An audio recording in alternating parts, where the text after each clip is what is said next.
It's a privilege to be here. My talk is going to be about nature-based solution for carbon-neutral cities. So, this is New York in 1930s, and here is the High Line. By that time, it was one of the most important solutions, infrastructure solutions to urban problems. So, what happened? Actually, after decades, this infrastructure was abandoned. But something remarkable happened. And we can see it here. Plants, birds, pollinators, they started to move into the city without asking our permissions. They started to do their job. This is the job that nature does at the best: cooling, repairing, and healing. This gave the opportunity for people to look at this space differently, not just as an abundant infrastructure, but rather than opportunity to start working with nature. Imagine once walking through an overheated, crowded street, but now cooled by rows of trees and thriving green spaces. Isn't it marvelous? And this is what is meant by nature-based solutions. They are actions to support, to restore, and also to conserve the ecosystem service, to be able to meet the societal challenges that we are facing in our society. And what they do at the same time, simultaneously, they give the benefits to we, human beings, to us, and also to the nature. Here's an example from Copenhagen 8 house, and you see the green roofs, the water retention that actually has been built into the DNA of the architects there.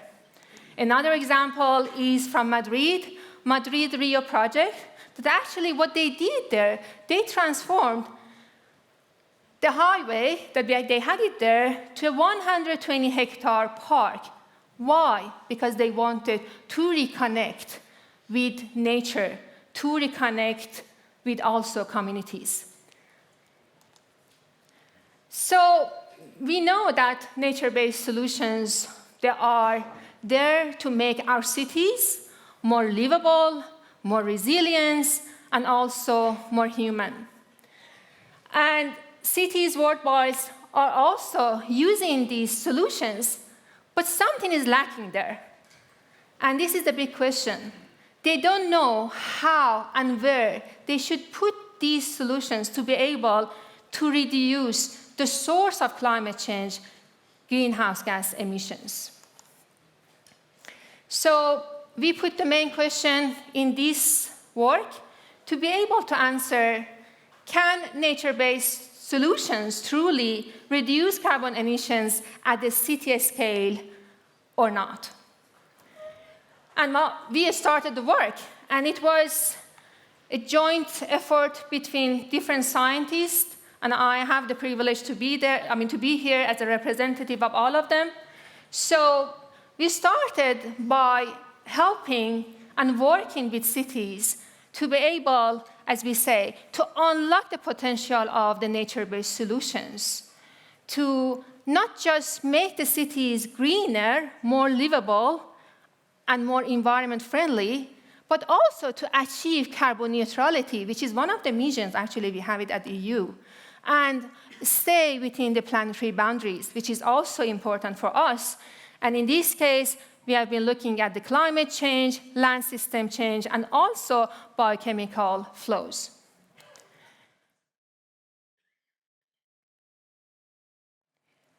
So we started with three leading fundamental questions in this study. The first one was, okay, if you are looking at the nature-based solutions, they are like an umbrella of different solutions that they might have been implemented or they are going to implement it. But the first question that we asked was, which one of these solutions or strategy are most effective if we want to use them to reduce carbon emissions in our cities? if we are looking at different solutions just individually, so maybe their impact is minor, it's not that big. But what we need to do to add up the impact of this solution at the city scale to be able to see the substantial effect on reducing the carbon emissions. So the result that we got, we implemented our model on 54 cities across the whole Europe. And what we could see actually that if we implement the nature-based solutions in the most suitable places across the landscape inside the city, so actually we could get the reduction of 25% of the emissions. And one thing that was very interesting for us to see that the impact that we get it, the indirect one, which is actually the impact in our behaviors, the behavior change, and also the resources that we are using, the resource savings, they are almost double than the direct impact that we get it. Because most of the time when we are talking about nature-based solution, these are the direct impact. Okay, this is the carbon sink, how we can sink the carbon. But the indirect impact was also much important here, almost double. And if you combine these solutions with other strategies that is happening actually, this impact can be much higher. So the last question was, where in the landscape, where in our city, we need to allocate these solutions to be able to maximize their effect. We want to maximize the transformative impact on the policy, on the economy, on the society. And to do that, so we are working with cities at the moment. We want to develop the integrative, tools that they can use it on the daily basis. They can put it in their climate action plans, and also they can understand it. I am, as I said, so honored and delighted and so thankful to Frontier Research Foundation to get this prestigious prize. And we believe that actually this prize can support us as a researcher to continue producing transformative science, to be able to engage us with cities, to be able to build resilience, and also through collaborative efforts, through living labs, and through global partnership. So we want to use this prize to be able to develop further the methods, the approach that we have already started developing, to not just looking at climate mitigation, but also climate adaptation. And what we also like to do is to use the real data from the socioeconomic ones, from the data, the big data that is available, to be able to develop the digital twins tools.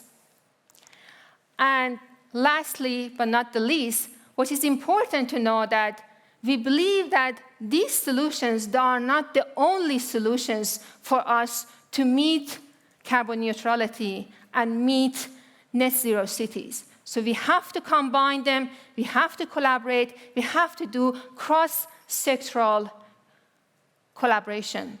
So it means that actually we want to collaborate further with the energy sectors, with the infrastructure sectors, with climate, water, land use.